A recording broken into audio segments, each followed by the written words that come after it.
ചിലർ വാക്കുകൾ കൊണ്ടും ചിലർ പ്രവൃത്തി കൊണ്ടും ചിലർ മൗനം കൊണ്ടും വേദനിപ്പിക്കുന്നു. എന്നാൽ ഏറ്റവും വലിയ വേദന നമ്മൾ അവരെ വളരെയധികം വിലമതിക്കുമ്പോൾ ആരെങ്കിലും നമ്മെ അവഗണിക്കുന്നു എന്നതാണ്.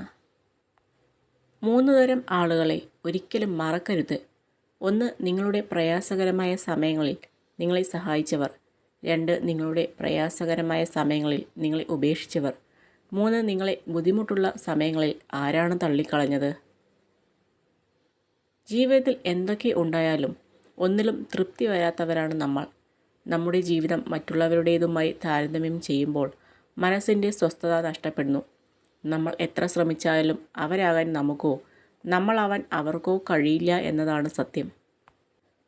ഒരു വ്യക്തി നിങ്ങളുമായി പ്രണയത്തിലാണെങ്കിൽ ആഴത്തിലുള്ളതും സംസാരിക്കാൻ പ്രയാസമുള്ളതുമായ കാര്യങ്ങൾ അവർ നിങ്ങളോട് തുറന്നു പറയാൻ തുടങ്ങും.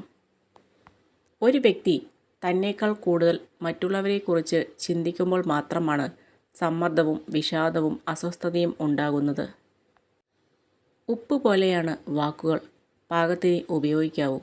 അധികമായാലും കുറഞ്ഞു പോയാലും രുചി നഷ്ടപ്പെടും. വേവലാതി ഒരു സമയം പാഴാക്കലാണ്. അത് ഒന്നിനെയും മാറ്റില്ല. നിങ്ങളുടെ സന്തോഷം കവർന്നെടുക്കുകയും ഒന്നും ചെയ്യാതെ തന്നെ നിങ്ങളെ വളരെ തിരക്കിലാക്കി മാറ്റുകയും ചെയ്യുന്നു. ഒരു വ്യക്തിയോട് നമ്മൾ ക്ഷമിക്കുമ്പോൾ അയാൾ ചെയ്തതെല്ലാം മറന്നു എന്ന് അർത്ഥമില്ല. ക്ഷമിക്കുക എന്നത് നമ്മുടെ കടമയാണ്. ഓർത്തു വയ്ക്കുക എന്നത് നമ്മുടെ മുൻകരുതലും. കൊടുക്കാൻ ശീലിച്ചവർക്കെല്ലാം ധാരാളം ഉള്ളതുകൊണ്ടല്ല, മറിച്ച് ഒന്നുമില്ലായ്മയുടെ വിഷമം എങ്ങനെയാണെന്ന് അറിയാവുന്നതുകൊണ്ടാണ്. ഒരു അവസ്ഥയും സ്ഥിരമല്ല. ജീവിതത്തിൽ എല്ലാ വഴികളും അടഞ്ഞെന്ന് വിശ്വസിക്കുമ്പോഴും രക്ഷപ്പെടാൻ ഒരു വഴി നമ്മെ തേടി എത്താതിരിക്കില്ല.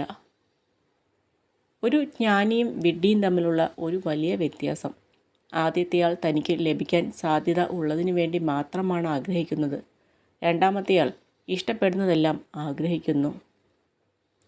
ഒരാളെ വേദനിപ്പിക്കാൻ നമുക്ക് കഴിയും. വേദന മാറ്റിക്കൊടുക്കാൻ നമുക്ക് കഴിയില്ല. അതുകൊണ്ട് കാര്യം അറിയാതെ ദേഷ്യപ്പെടരുത്. വാക്കുകൾ കൊണ്ടേ ആരെയും വേദനിപ്പിക്കരുത്. ഏതൊരു ബന്ധത്തിൻ്റെയും അടിത്തറ നമ്മൾ അവർക്ക് നൽകുന്ന പരിഗണനയാണ്. നമ്മളെ അവഗണിക്കുന്നവരെ എത്രയും വേഗം ഒഴിവാക്കണം. ഒരിക്കലും അവരുടെ പരിഗണനയ്ക്കായി നാം കാത്തു നിൽക്കരുത്. നമ്മളിലെ കോപാഗ്നി ആളിക്കത്തുന്നത് അല്പനേരത്തേക്ക് മാത്രമായിരിക്കും. പക്ഷെ ആ ചൂടിൽ എരിഞ്ഞമരുന്നത് നമ്മളോട് ചേർന്ന് നിൽക്കുന്നവരുടെ സന്തോഷവും സമാധാനവുമായിരിക്കും. നമ്മൾ ജീവിക്കേണ്ടത് നമ്മുടെ ആഗ്രഹങ്ങൾക്കനുസരിച്ചാണ്. നമ്മുടെ സമയം പരിമിതമാണ്. അതിനാൽ മറ്റുള്ളവരെ അനുകരിക്കാതെ ജീവിക്കാൻ ശ്രമിക്കുക. നമ്മുടെ സങ്കടങ്ങളും പ്രശ്നങ്ങളും മറ്റാരോടും പറഞ്ഞു മനസ്സിലാക്കാൻ കഴിയാതെ വരുമ്പോൾ നമ്മൾ നമ്മളോട് തന്നെ മിണ്ടാനും പറയാനുമായി കണ്ടെത്തുന്ന മറ്റൊരു ലോകമാണ് ഏകാന്തത. ചില സാഹചര്യങ്ങളിൽ കൂടി കടന്നു പോകുമ്പോൾ ശരീരത്തിൻ്റെ ശക്തിയേക്കാൾ മനസ്സിൻ്റെ ശക്തിയാണ് ആവശ്യം. ഏത് സാഹചര്യത്തിലും മനസ്സ് മടുപ്പിക്കരുത്. ഒരു നാൾ വിജയം നിങ്ങൾക്ക് മുന്നിൽ തലകുനിക്കും. എല്ലാവരും നമ്മളെ തള്ളിക്കളഞ്ഞാലും നമ്മുടെ കൂടെ ഉണ്ടാവുമെന്ന് ഉറപ്പുള്ള ഒരാൾ നമ്മുടെ അമ്മയാണ്. ഒരു മനുഷ്യന് മറ്റൊരു മനുഷ്യൻ്റെ അവസ്ഥ മനസ്സിലാക്കാൻ കഴിയുന്നു എന്നതാണ് മനുഷ്യൻ്റെ വലിയൊരു കഴിവ്. മനസ്സിലാക്കിയാലും മനസ്സിലാവാത്ത പോലെ പെരുമാറാൻ കഴിയുന്നു എന്നതാണ് മനുഷ്യൻ്റെ അതിലും വലിയ കഴിവ്.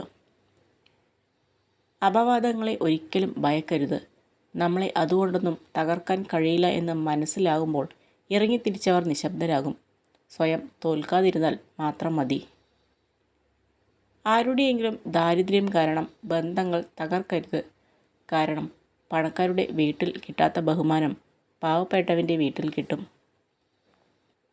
ആരും നിങ്ങളുടെ കണ്ണുനീരിനെ കാണില്ല. ആരും നിങ്ങളുടെ സങ്കടത്തെ ശ്രദ്ധിക്കില്ല. ആരും നിങ്ങളുടെ വേദനയെ മനസ്സിലാക്കില്ല. പക്ഷെ എല്ലാവരും നിങ്ങളുടെ തെറ്റിനെ കണ്ടെത്തും. സ്വപ്നങ്ങൾ പലപ്പോഴും ഒരു ആശ്വാസമാണ്. ജീവിതത്തിൽ നമ്മളിൽ നിന്ന് അകന്നു പോകുന്നവരെ ഇത്തിരി നേരമെങ്കിലും നമ്മുടെ കൂടെ പിടിച്ചിരുത്താൻ സ്വപ്നങ്ങൾക്ക് മാത്രമേ കഴിയൂ. നിങ്ങൾ സ്നേഹിക്കുന്നവർ നിങ്ങളെ വേദനിപ്പിച്ചാലും നിങ്ങൾ അവരുടെ നന്മയ്ക്കായി മാത്രം പ്രവർത്തിക്കുക.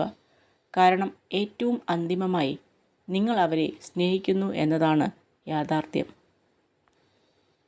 നിങ്ങളുടെ വികാരങ്ങൾ നിങ്ങൾ എത്രയധികം പുറമെ പ്രകടിപ്പിക്കുന്നുവോ അത്രയധികം ആളുകൾക്ക് നിങ്ങളെ വേദനിപ്പിക്കാനുള്ള വഴികൾ കണ്ടെത്താനാകും. മറ്റുള്ളവർ അസംബന്ധം എന്ന് കരുതുന്നത് സ്വന്തമാക്കാൻ ശ്രമിക്കുന്നവർക്ക് മാത്രമേ അസാധ്യമായത് കൈവരിക്കാൻ കഴിയുകയുള്ളൂ. ജീവിതം ഭാവിയിലേക്കുള്ള ഒരുക്കമാണ്. എന്നാൽ ഭാവിയിലേക്കുള്ള ഏറ്റവും നല്ല തയ്യാറെടുപ്പ് അങ്ങനെ ഒന്നില്ലാത്ത പോലെ ജീവിക്കുക എന്നതാണ്. പരിശ്രമിച്ചാൽ നേടാൻ കഴിയാത്തതോ തരണം ചെയ്യാൻ കഴിയാത്തതോ ആയി ഒന്നുമില്ല എന്ന തിരിച്ചറിവിൽ ആത്മവിശ്വാസത്തോടെ തന്നെ ഇന്നിൻ്റെ നിമിഷങ്ങളെ സ്വീകരിക്കുക. മറ്റുള്ളവർ എങ്ങനെ ചിന്തിക്കണം, എങ്ങനെ പെരുമാറണം എന്നൊന്നും പറയാൻ നാം ആരുമല്ല. പക്ഷെ മറ്റുള്ളവരുടെ ചിന്തകളോട് പെരുമാറ്റങ്ങളോടും എങ്ങനെ പ്രതികരിക്കണമെന്ന് നാമാണ് തീരുമാനിക്കേണ്ടത്. എളുപ്പമുള്ള ജീവിതം ലഭിക്കാനല്ല നിങ്ങൾ പ്രാർത്ഥിക്കേണ്ടത്. പ്രയാസമുള്ള കാര്യങ്ങൾ മറികടക്കുവാനുള്ള ശക്തി ലഭിക്കാനാണ് പ്രാർത്ഥിക്കേണ്ടത്. വേദനയെ വാക്കുകൾ കൊണ്ട് പറഞ്ഞറിയിക്കാൻ കഴിയില്ല.